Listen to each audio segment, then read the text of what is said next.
Hello, Ashafo. Mama Kwaba, Eba channel Yisubim. Mwamunim sa de pa empress die. Se mishia mu sei dia na ese mede ni komo twetwe fa mpena twe ne aware ho. E na ebrem. Mwamunim se channel we so die. Eba na aware ne mpena twe ho komo twetwe dia. Yemfa ni agro kra. But before say video yi ebeba na meshira mu say mu be subscribe to my channel yi amame. And our friends notification bell no one click it so that anytime be a new video ever out no ubenya. And our friends so comment na mesrɛ mo mane mra esan say comment na hu hia me pa. And our friends so always be a share video you nko na wo hwɛ mesrɛ wo. So share video na na mane ma ekoye pa e ma wo mpena twene awawem. Enti mepɛ sɛ like what the link no share ama of friends nyina say na ebe so betimi anya access to channel we ya so betimi a share more videos always be a meye mamoa e mamo mpena twe ne aware na etimi so na eyede na enne enkomo twetwe no de ba bekasa afa ho ene say emema e de ankra nti na ema muntimi nyina so enche wo mpem Samatias, the Empress, the Media by the Banquan, a brum. And near my bank cry, a sequin, I say to Snintia, and my bear, my own many now on our ye, ever and pem. The Edican, Babecassa, I found her, say. I hope a prayer and I say be expectations. And may my anam hope premo dodo, and I can't say one who buy. Obey you crown your crown, fano ma dare mo crown, fanning a tone passing an agent so by bidding the crown. The one who besibia like obey the one who besibia a pen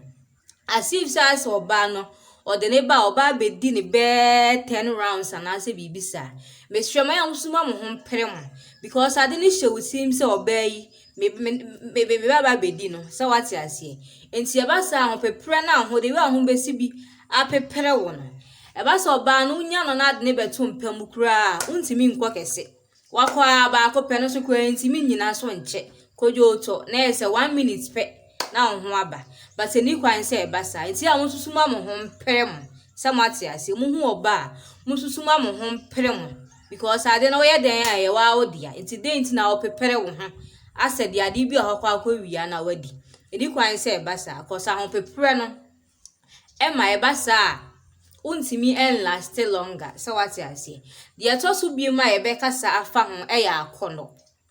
akono eya monsusu ema mokon enno niema dodo obai hu no de wi ane tusi bitie anase de wi awasi bi ahepu ne nufu anase de wi ane ho si bi ye fe hu na okon adon eba sa akono bone no nsuso no enye because oba no uhunu na okwanya ado na wie umfa ne ntompam kura na okwanya ado na wie nti ade na okwanya ado na wie no de ne kwato mpam a untimi kura mpo enya ade ne ye se wati ase nti mesrɛ mo pa se ya mususu makono no enkosro because akono na ba nti oba no de ne kwato mpam a wo ye adwuma na asesi ani wagie mu na ho aba eni kwan se ebasa nti esrɛ mo ya monsusu makono no enkosro dodo ebasa oba no de ne to mpam asesi a na wagie mu saa de na enye ebasa oba ne kwa okokora onsa amabi de toso biem yare eno so ha adwene pa bebre